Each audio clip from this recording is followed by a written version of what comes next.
Spiritual Tarot, Pisces. Hi, I'm Ava. And I'm Trudy. And we are here for you woo, to celebrate the new year. And we've decided to come to Cassadaga, Florida, the spiritual capital of the southeast portion of the United States of America. And we are in a haunted hotel.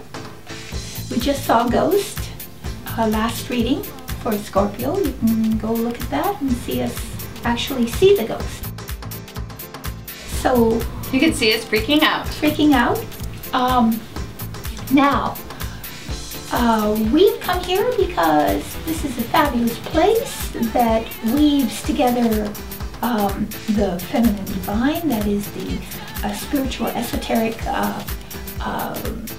talents, attributes of a woman, and weaves it together with the suffragette movement, fighting for our social rights, and also the establishment of community here. This is a community of spiritual people.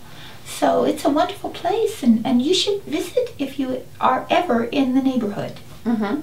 So we're here with our people. These are our homies. They are our homies, yes. That's right. So we do a 4-card spread. The first card representing the overall environment, tone, emotional, intellectual tone of the month.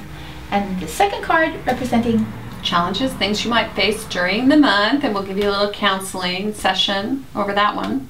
And the third card is the unexpected, that which you did not expect to happen, but now you do. And forewarned is forearmed. And then the fourth card is the sort of the outcome of the story. Yeah. And we'll also refer to the month before, kind of bring it all into a big whole for you. And so with that said, let's go into last month's recap. Let's do. Okay, so last month, let's talk about Pisces. Oh, it's interesting because we had a lot of youthful energy. That's right. We had 2 pages, and we had a Fool. And we had a Fool. So yes. That's young people, and they're inspiring you to think and to feel in different ways, that to infuse in you a creative spirit. Yes, a youthful spirit. A youthful spirit, so that you can go on that adventure that you've always been wanting to go on. And when I see the Fool, I always think of fun. Fun. You know, I think of like a toy store. Oh, yes. You know, Toy store, like Toys R Us or something like that. Because in the position of the unexpected, you guys had the Fool, and sometimes we talk about that. Like, you sometimes just have to have fun. Yeah. Yeah. You know, you have to forget about the why or the how or what's going to come after. You just enjoy the process as opposed to thinking so much about the results of what you're going to be doing. So just enjoying the trip. Yeah. As opposed to the end. Or so it's like, maybe that's us, because like girls just want to have fun, and here we are. Here we are. Having fun. Yes, we are. So then the last card, well, we didn't talk about the challenge card, because the challenge card was the interesting card. That's the 5 of Cups. So your challenge was to become appreciative of what you have and not mourn what you've lost.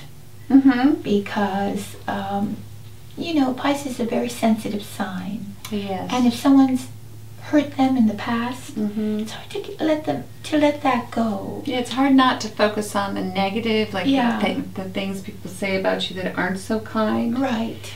And, you know, turn around and focus on the affirmation that someone gave you this morning. So that's basically the summary of the entire month, and it was all mostly minor arcana cards. And the most spectacular one was the Fool. Right. So unexpectedly, you really do get to go on your adventure. The fun. The fun part. That's what they call Carnival Cruise Line. The fun ship. The fun ship. So this is our fun ship. This is it. Yeah. Yeah. Let's see our little boat. See where the fun ship takes us. Into paradise. Okay. You ready? Ready. You go ahead. Okay, so she's doing it. I've already shuffled. And so, the very first card, you ready? Ready! For the year for 2015 for Pisces? I can hardly wait. Blow! Well, I can blow. Okay, Pisces. Is Dun, da, da, da. Ooh. And Ava likes me even more now. Yes. She already likes me. I do. So we have in the position of environment for you, Pisces, the 10 of Pentacles. So, Such a family. nice card. Well, it's a money card. And a money card, too. Pentacles are always money. Well, it's family money, too. Practical money, practical support. Help. Help. Yes, support. Yes, support and help from friends and family. Right, this is your safety net. Yes, and from it's multi-generational support, pardon me. Right. So you get this sense of, you know, community safety support. net. You know, where everybody sort of joins hands and they form sort of this protective net. But the money tree is sprouting for you. This is a card, this is the highest really minor arcana money card. And so yeah, it's the 10. So if you've been working on something, then finally here at for the month of January, you finally see the money coming in. And you were inspired last month to do things in a very useful manner. Right, right. And apparently that was a good idea. So it could be a family business that's really paying off right now. Or it could also mean that there's an inheritance on its way. Some type of inheritance. That's true. It's a legacy. A legacy, yes. And sometimes legacy isn't only about money. No, no. Sometimes there's like this practical sort of legacy put into place that you can share. It's a material thing. Right. Your family helps you in not, it doesn't have to be just money, just in their like with a home, maybe you inherit a family home, or you just inherit this legacy that offers security, because this is also about security. It is. Yes. It is. So it's a month in which you establish a great deal of security, financial and or otherwise. It really is. And nice. you bring in the you know what, it's like a village also, too. It takes a village. Yeah, it takes a village. You really start to appreciate your bloodlines. You know where you came from. Right, that's true. What does it mean that who your grandfather was, what they did, and what they did created the possibilities for what you do. For what you do. Right. And so that is what is the fabric, really, of the month of January. Well, I always think of like the big families, like the Kennedys. When I see this card, know, like those families that become like dynasties. It's a dynasty. That's what it is. All right. It's like dynasty. Dynasty.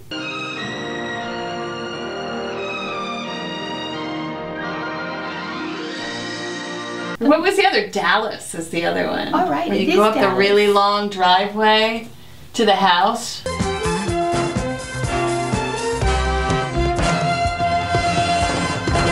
And who was the guy who was the head honcho there? Well, he was in I Dream of Jeannie. What was his I liked name? him better in that. I did too. He's so cute. But it is so much like that, isn't it? It is just like that. Dynasty or Dallas. Okay. All right, Pisces, and then as you're driving up that really super long driveway, your challenge is to take the blinders off and to make a decision that you're facing. You have a choice of some sort, and you're not facing facts. Because this is the Two of Swords. Two of Swords upright. Two of Swords. Oh, there they are. Do you want to do the Two of Swords? Yes. Can you hold them over your heart? Okay. Like this. Ava's and since I'm to... Pisces, I'll demonstrate like this. Yes. So you're protecting your heart also. So you don't want to make a decision because it's something that might hurt either you or someone else. It becomes disruptive. Right. And so you decided to sort of blind yourself to the facts. Consequently, you feel that not knowing, you want to live in this sort of oblivion. Yeah, that's it. That's what I was thinking, oblivion. Oblivion. Yes, because as you're driving up that big driveway and you hear that Dallas theme song in the back and you're like, do-do-do-do-do, and you're like coming home.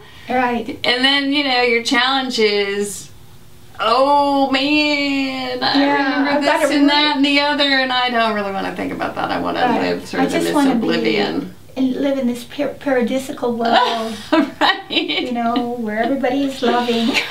Exactly. So but you have to face it. That's your challenge. Yeah. You have to take the blindfold off and look at it.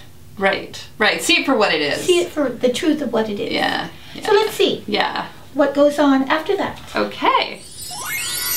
Oh, well, that's good. Keep those blinders on, because you just drew the Six of Pentacles. Unexpectedly, you get help. Yeah, you're going maybe for help. Maybe this is like a trip that you take, because you know the destination is the 10, and the destination has to do with support, family support. So it happens. It happens. Unexpectedly, you actually get the support. You get aid. And the help. Financial aid or material support. Right. Or you do get the sympathy that you were hoping for, the understanding. Somebody says, okay, I'm going to give you the means by which you can achieve, to bring yourself out of the situation that you put yourself in. Two great cards. Yeah. One very confusing card in the middle. Let's pull the next one and see what it is. More of the same, really. Oh, man. Because at the end, again, it's the King of Pentacles. Yeah. So somebody who's a practical, matter-of-fact ruler of the material realms is a factor. And at the end of the month, it's a male. It's a male. Somebody so it who might be that male who does. It's somebody who you see as being fully able to share from what they've already acquired. Yeah, a portion. It's a very successful person. It's like a portion is allotted to you. Right. Of their estate. Right. But, you know, Pentacles, I always think money first with Pentacles. Oh, yes. But it is material wealth. Right, it is. Or practical. Right, and it's also management. Yes. Because he is the ultimate manager. So, well, maybe that has something to do with this too, which I keep coming back to. Because you know, this is in the position of challenge, something that you don't really want to disrupt. Because I kind of see this as like, there could be disruption if you kind of speak the truth. You know, and this month it looks as if maybe it's okay to do that. To just kind of go, oh, I can just, you know, kind of hold things sort of in stasis. You know, because it looks like the month is going to sort of unfold. You know, the other thing it reminds me of is, you know, how we all sort of have this way of thinking about parents, you know, it's like, well, parents should be like this or parents should be like that. And then we look at our parents and we're like, well, I want to tell my parents what they did, you know, and how they could have done it better. And, you know, that's sort of what comes up for me. It's like, you know, maybe it's not always necessary to like bring everything up from the past. Are you oblivious? I am. Well, maybe it's okay. I mean, do you know, I wanted to say that I went out to birthday lunch with my parents. And I love my parents. But I think they made a lot of mistakes. But I don't really need to share that with them. Of course not. No. Yes. No. Yes. And I do feel as if I keep things back from my parents. Oh, yes. Well, that's a decent thing to do because, you know, at a certain point, parents aren't able to absorb the mistakes, right? You know, or to take responsibility for those mistakes. It's not important. And it's not. Work it out in some other way. Let's stop it in the closet. Also, people change, and the people that they were are no longer the people that they are. Right. And so you can kind of put blinders on. Yeah, or you can examine the past and what your, you know, idea of, you know, moving forward should be at a later date, maybe. Right. Maybe this is just, you know, put it on hold for now. Right. But Well, overall, we'll see. it's a beautiful reading. It is. It's a multi-generational support. Mm-hmm. It's a financial aid, material aid. Right? It's tremendous practical counsel and practical support for the whole month. Right, and it just feels like a dynasty. Like there's this Yes. fabulous sort of sense of And a community of people are coming in and supporting you. support. Yeah, it's really, really, really wonderful. nice. And it doesn't have to be your family even. It could be just, you know, your adopted family. Sometimes we're raised by wolves, and so we have to actually adopt our own family, right? Friends become your family. Your co-workers become your family. Right. So it's like that. It's a beautiful, beautiful reading. There you go. Wow! I'm so glad I have a Pisces moon because I like this reading. So this is the last reading, actually I'm going to say, of 2014. Even though it's January, we're doing this reading night before. Night before. So the council card will be down below. The council card is a major arcana 5th card that we read for additional spiritual counsel on this free 4-card spread. Ava does a wonderful job. I do them all by myself, but I try to weave it together, the spiritual counsel, to make the 4-card spread a little bit more understandable for you from a higher perspective. Along with that, we will include our global predictions. Global. For the whole globe. Whole globe. And we also ask you if you would be kind enough to email us your predictions for 2015. We'd be very interested to see what you have to say about what might happen in 2015. Yes, you can do that via video, or you can just send them to us at avatrudy@yahoo.com. Love to hear from you.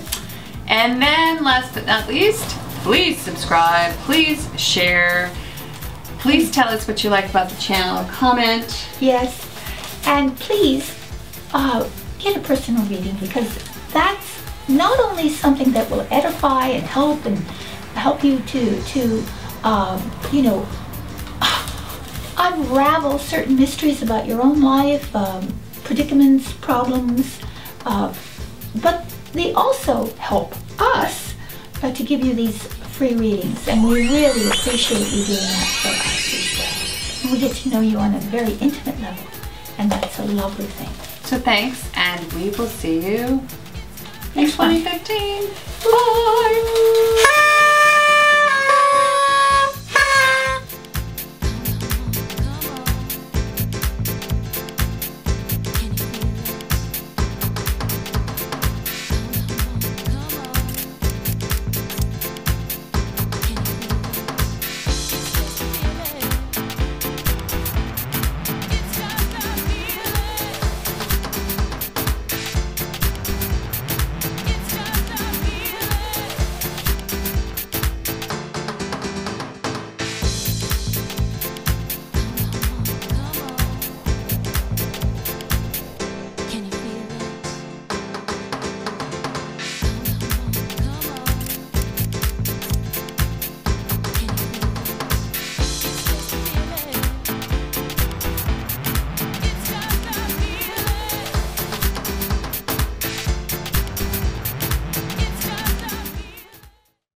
Okay.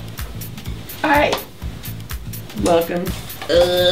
Welcome back to the virtual throw. Hello. We aged a lot in the last month. We're tired.